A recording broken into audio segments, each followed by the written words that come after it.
अस्सलाम वालेकुम। मैं स्कूल ऑर्गेनाइजेशन के प्लेटफॉर्म से शानदार सिंह। इस वक्त की दुनिया में मजदूर अफराद की तादाद 1.3 बिलियन है, जो कि हमारी आबादी का 16% है। उनमें से कुछ अफराद जो पैदाइशी मजदूर होते हैं, कुछ हादसों की नजर हो जाते हैं, कुछ सैलाब और इसी तरह हादसाती तौर पर मजदूरी का शिकार हो जाते हैं। अगर इंसान मंजिल को हासिल करना चाहे और उसके जज्बे सच्चे हों, तो वो कोई भी रुकावट उसकी राह में हायल नहीं हो सकती। जज्बा और सच्ची लगन इंसान को ऐसी राह पर डाल देता है कि इंसान अपनी मंजिल मकसूद को पा लेता है। ऐसे ही एक दास्तान जिनसे हम आज आपका तारुफ करवाने जा रहे हैं, साहिल हुसैन। आइए उनसे मिलते हैं। वो एक मोटिवेशनल स्पीकर हैं और वो कैसे यहाँ तक पहुंचे उन्हीं की जुबानी जानते हैं। अस्सलाम वालेकुम। वालेकुम अस्सलाम जी। कैसे हैं आप? ठीक है? जी सर, कैसे हैं आप? अल्हम्दुलिल्लाह, आप हाँ जी, बताइए जी। अल्हम्दुलिल्लाह। आपको स्कूल ऑर्गेनाइजेशन के प्लेटफॉर्म पे खुशामदीद कहूंगी मैं सर। मेरा नाम साहिल जी हुसैन सर। बुगिया जी। इंट्रोडक्शन करा था। चलो, इस वक्त जी जी। मैं Pakistan independent living centre network है हमारा, जो कि पूरे पाकिस्तान में पर्सन विद डिसेबिलिटीज के राइट्स पे काम कर रहा है। उस पे हमारे 9 सेंटर है, 9 सेंटर। उसको मैं लीड कर रहा हूँ as a CEO, chief executive, और कराची से रन कर रहे हैं हम उसको। और उसके साथ साथ मैं एमबीए ग्रेजुएट हूँ, और 5 साल बैंकिंग सेक्टर में रहा हूँ, 2 साल गवर्नमेंट सेक्टर में रहा हूँ, और अभी डिसेबिलिटी मूवमेंट का हिस्सा हूँ। माशाल्लाह से। अच्छा सर, मैं आपसे जो है फर्स्ट क्वेश्चन ये करना चाहूंगी कि आप स्पेशल पर्सन के लिए एक मिसाल हैं, क्योंकि आप खुद भी एक स्पेशल पर्सन हैं।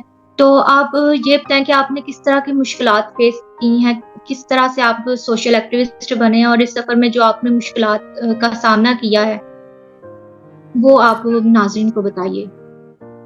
मैं बेसिकली देखें, मेरा जो मोटिवेशनल सेशन का आगाज है वो तो यूनिवर्सिटी से स्टार्ट हुआ 2015 में, और तकरीबन 2015 से अब तक 8 साल हो चुके हैं, जिसमें मैंने पूरे पाकिस्तान में मोटिवेशनल सेशन दिए हैं इंडिविजुअली, और इंटरनेशनली भी रिप्रेजेंट किया है अपने बहुत सारी कंट्रीज में अपने मुल्क को। और सोशली में इसलिए हुआ कि मेरा एक सेशन पहला जब हुआ था 2015 में हैदराबाद में किसी यूनिवर्सिटी में, तो वहाँ पे बहुत सारे स्कॉलर्स आए हुए थे, और टॉपिक था डिप्रेशन का। तो जो है लास्ट में मेरा टॉपिक हुआ, बाय चांस मैं लास्ट में पहुंचा, तो बहुत बड़े बड़े स्कॉलर्स आए हुए थे, उन्होंने डिप्रेशन पे बात की। तो मैंने सोचा चलो आज मैं अपनी लाइफ पे, मैंने बेबी तैयारी करके गया था कि चलो डिप्रेशन पे बात करते हैं। जब मैंने अपनी लाइफ पे बात की तो वहाँ पे तकरीबन 5,000 डॉक्टर्स थे, स्टूडेंट्स थे, और उनमें से तकरीबन 100-150 आके मुझसे मिले, और उन्होंने कहा कि आपको देखकर हमारी लाइफ चेंज हो चुकी है। यानी कि बगैर हाथ के, मेरे दोनों हाथ नहीं है, और मैं एक पैर है और एक पे छोटा पाँव है, एक पाँव से सारे काम करता हूँ और सारी पढ़ाई कंप्लीट की है। तो actions always speak louder than words. तो हम जो है उसकी बात करते हैं एक्शंस की, क्योंकि बड़े बड़े स्कॉलर्स ने उनको सबक नहीं सिखाया, उन्होंने कहा कि हम आए थे यहाँ पे हमें अपना डिप्रेशन दूर करने, लेकिन स्कॉलर से हमने डिप्रेशन को नहीं जाना, आपको जान के हमारा आज डिप्रेशन खत्म हो गया है। तो उस दिन से मैंने ऐड किया कि इस मोटिवेशन सेशन को ना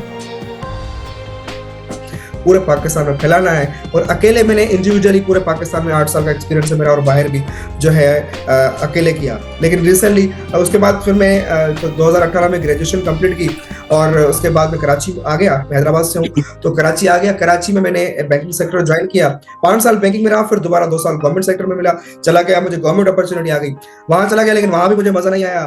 फिर 1 साल कंस्ट्रक्शन में रहा मैं बिजनेस में, उसमें भी मुझे मजा नहीं आया। लेकिन अभी रिसेंटली मुझे तकरीबन 6 माह हो चुके हैं जो कि मैंने कराची में जो है ये अपना पाकिस्तान इंडिपेंडेंट लिविंग सेंटर का नेटवर्क जो है उसको ज्वाइन किया है। हमारे 9 सेंटर है जिसपे हम पर्सन विद डिसेबिलिटीज के राइट्स पे काम कर रहे हैं। जी माशाल्लाह। अच्छा सर, मेरा सेकंड क्वेश्चन है कि आप सोशल एक्टिविस्ट हैं और मोटिवेशनल स्पीकर हैं, जी। तो आप किससे इंस्पायर हुए थे? इंस्पायरेशन मेरी अम्मी है और मेरे वालदेन है क्योंकि आपके माँ बाप ही, वालदेन ही सब कुछ होते हैं जो इस मंजिल पे आपको पहुंचाते हैं। क्यों ना कोई इंसान जब आगे होता है ना, जब कामयाब होता है, तो उसके पीछे किसी ना किसी का हाथ होता है, और सबसे बड़ा हाथ जो होता है ना जी जी। वो पेरेंट्स का होता है आपका। तो मेरे रोल मॉडल मेरे पेरेंट्स हैं, स्पेशली बाबा और अम्मा। अभी जो है उन्होंने जिस तरीके से मुझे गिव अप नहीं किया। जब मैं छोटा था, पैदा हुआ तो परेशान हो गए कि अब क्या करना है, अब ये कैसे करेगा कैसे करेगा। अभी मेरी बिल्कुल नर्वस हो गई थी। तो खानदान वालों ने कहा देखें, फिर ऐसा ऐसा मेरे स्कूल में एडमिट किया मुझे।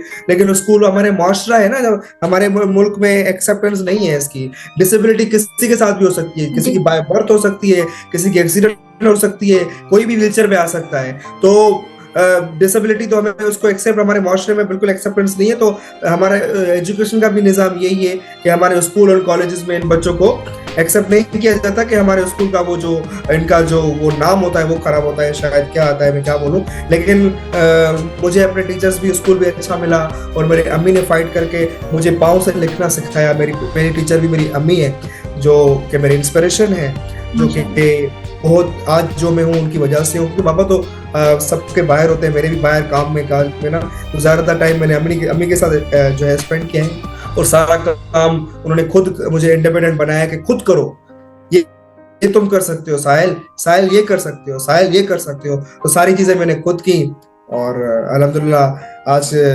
तकरीबन 27 साल हो चुके हैं। 27 साल मेरी एज है और 28वां चल रहा है, तो पता नहीं चला। और इतने कम अरसे में मैंने इतनी अचीवमेंट हासिल की, मुझे पता नहीं था कि इतनी अचीवमेंट हासिल करूंगा। तो ये पेरेंट्स की वजह से। जी जी। अच्छा सर, मुझे बताइएगा कि अफराद को बाहम मिलाने के लिए और उनके जो है मोटिवेट करने के लिए तमाम मजदूर अफराद जो हैं वो खास किरदार क्या अदा कर सकते हैं? जो मसाइल आप देखते हैं उनका कोई जामिया हल बताइए। पर्सन विद डिसेबिलिटी, बिल्कुल उसको हम कह सकते हैं, माजूर अफराद भी नहीं कह सकते। एक हमारा मैं इनमें यहाँ के सीखा है कि स्पेशल पर्सन भी, आपके नॉलेज में इजाफा करना चाहूंगा, जी स्पेशल जी पर्सन भी नहीं बोल सकते। देखिए, माजूरी जो है, माजूरी भी नहीं बोल सकते, बल्कि यूएन का एक जो कि वर्ड है हमारा, पर्सन विद डिसेबिलिटी, यानी उर्दू में इसको कहा जाता है अफराद बाहम माजूरिन। यानी पहले तो हम इंसान है ना, हम पर्सन है। जी जी आप इसको पर्सन को, यूएन का ये अप्रूवल है, और 166 ममालिक ने इसको अप्रूव किया है कि जो पर्सन विद डिसेबिलिटी है उसको पर्सन विद डिसेबिलिटी कहा जाए, क्योंकि पहले तो पर्सन है और उसके साथ फिर माजूरी है। स्पेशल तो हम यूं नहीं है कि हम कोई ऐसी मखलूक के या कोई फरिश्ते हैं, हम भी आपकी तरह इंसान हैं। और माजूरी जो है, मैं हमेशा कहता हूं कि माजूरी हम में नहीं है। माजूरी खुदा के बनाए हुए माशरे में नहीं है, अल्लाह के बनाए हुए माशरे में नहीं है। माजूरी जो है इंसानों के बनाए हुए माशरे में है। हमने उस माजूरी को जो है एक्सेप्ट करना है, वो चाहे हमारा स्कूल हो, चाहे हमारा घर हो। पहले तो घर वालों को एक्सेप्ट करना चाहिए। माजूरीन के साथ, अफराद बाहम माजूरीन के साथ बहुत सारे मसाइल हैं, जो कि घरों पे पड़े हुए हैं, कन्फाइन है होम्स में अपने, और उनको कोई फैसिलिटेशन नहीं है। खुदा न खास्ता किसी के साथ अगर ये माजूरी पेश आती है, किसी किस्म की माजूरी, वो चाहे विजुअली इम्पेयर्ड हो, या वो सुन ना सकता हो, वरना देख ना सकता हो, वरना चल ना सकता हो, हर किस्म की माजूरी होती है, और ये हमें एक्सेप्ट करना चाहिए। तो उनको वो फैसिलिटी पहले तो घर से शुरू करते हैं कि घर से उनको नहीं दी जाती। जिस तरह अगर मेरे पेरेंट्स मुझे इतनी फैसिलिटी प्रोवाइड नहीं करते, तो मेरे ख्याल से कि आज मैं इस पाकिस्तान का, जो मुझे कहते हैं इकबाल का शाहीन, वो मैं ना होता। और इस कंडीशन के बावजूद भी इतने सारे मैंने चैलेंजेस एक्सेप्ट किए हैं। तो एक अगर फर्द वो अफराद बाहम माजूरीन घर में पड़ा हुआ है, तो एक चारपाई में पड़ा हुआ है, तो आई एम रियली सॉरी।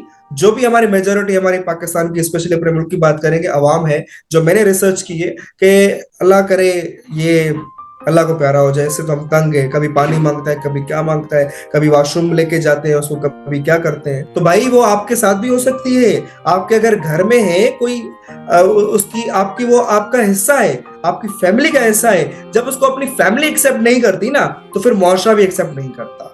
ठीक है, सबसे पहली बात, अपने हमारे जो पेरेंट्स हैं उनको समझना पड़ेगा। जो भी हमारे पर्सन विद डिसेबिलिटीज हैं उनको, वो तो एक खुदा की तरफ से नेमत है, क्योंकि अल्लाह ताला है ना, अल्लाह ताला कभी भी ना गलत चीज नहीं बनाता। आपको भी अल्लाह ताला ने बनाया है, मुझे भी अल्लाह ताला ने बनाया है, तो अल्लाह ताला गलत चीज कैसे बना सकता है? तो उसको हमें एक्सेप्ट करना पड़ेगा किसी भी हाल में, कि पहले वो इंसान है, इंसान के बाद वो माजूर है।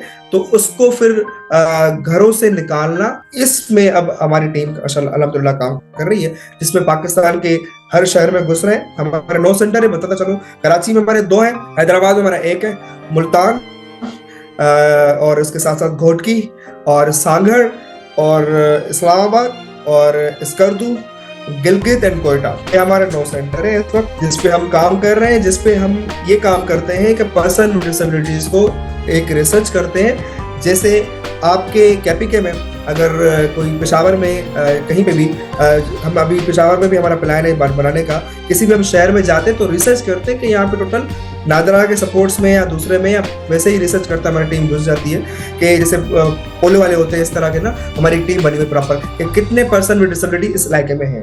उनको हम फिर घरों से लेके आते हैं, एक जगह लेते हैं, हम खुद अपनी जगह लेते हैं, हम फंडिंग अपनी खुद क्रिएट करते हैं, फिर उनको यहाँ पे हम लाते हैं और एनरोल करते हैं उनको। फिर हम सबसे पहले क्या देते हैं, हेल्थ, ताकि वो खुद खा सके, इतना एबल हो, उसको फिजियोथेरेपी करके उसकी वो जो हमारी फिजियोथेरापिस्ट है उसको अच्छे तरीके से मेडिसिन जो भी उसकी नीड है या उसके जो पैम्पर होता है, जैसे हमारे पास दूसरी किस्म की माजूरी है, जैसे स्पाइनल इंजरी होती जाती है, एक्सीडेंट हो जाता है, तो उसकी जो सेंसिटिविटी होती है वो कमर से नीचे नहीं होती, तो वो उसका जब यूरिन पास होता है तो उसको पता नहीं चलता कि मेरा यूरिन पास हो रहा है।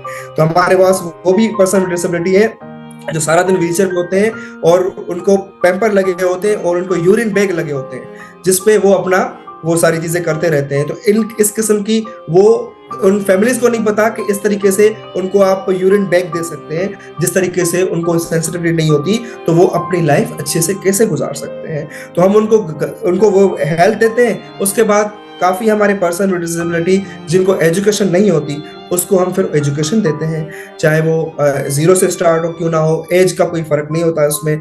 वो हमारे एफिलिएटेड कॉलेज है, यूनिवर्सिटी से हमारे सेंटर होते हैं जिसमें हम उनको देते हैं। उसके बाद जब वो इतना एबल हो जाता है तो हम उसको फिर अपना एम्प्लॉय रखते हैं। कराची में इस वक्त हमारे 150 जो पर्सन विद डिसेबिलिटी है उसमें से 60 हमारे तकरीबन जो है स्टाफ है हमारा, जिसपे हमारे मुख्तलिफ किस्म के इंजीनियर्स हैं, डॉक्टर्स हैं, मुख्तलिफ किस्म के काम कर रहे हैं। तो ये है आपका जो सवाल था, मेरा जवाब सॉरी बहुत लंबा हो गया। नहीं, अच्छा मेरा नेक्स्ट क्वेश्चन है कि जो एक डिसेबल्ड पर्सन है वो अपनी जिंदगी में क्या जो मुश्किलात है वो फेस करता है, आप अगर चाहें तो वो आप अपनी मिसाल से बता सकते हैं। मैं पता नहीं क्यों कहता हूँ कि हमारे मुल्क की ना हमारी बदकिस्मती है या तो क्या कहें। मैं जब बाहर जाता हूँ, फिलिपाइन गया था, थाईलैंड गया हूँ, हम फ्रांस गए, यूएन कन्वेंशन अटेंड करते हैं। जब हम बाहर जाते हैं कि वहाँ पे ना हमारी डिसेबिलिटी खत्म हो जाती है। कैसे?